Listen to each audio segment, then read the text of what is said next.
ना डिग्री होल्डरिया ना अफसर शाहिया संगत देख फसा के तू मैं क्या मेरी तबाहिया मेरी चीख पवा दिंदा आदि नहीं रह मादा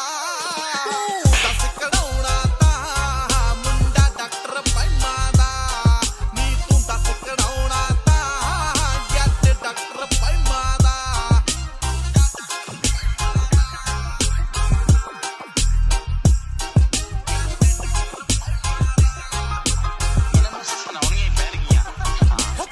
दी कोई गारंटी नहीं रोग छड़दा नहीं अज दा हो मुंडा फुकरिया नारा दा स्पैशलिस्ट बजदा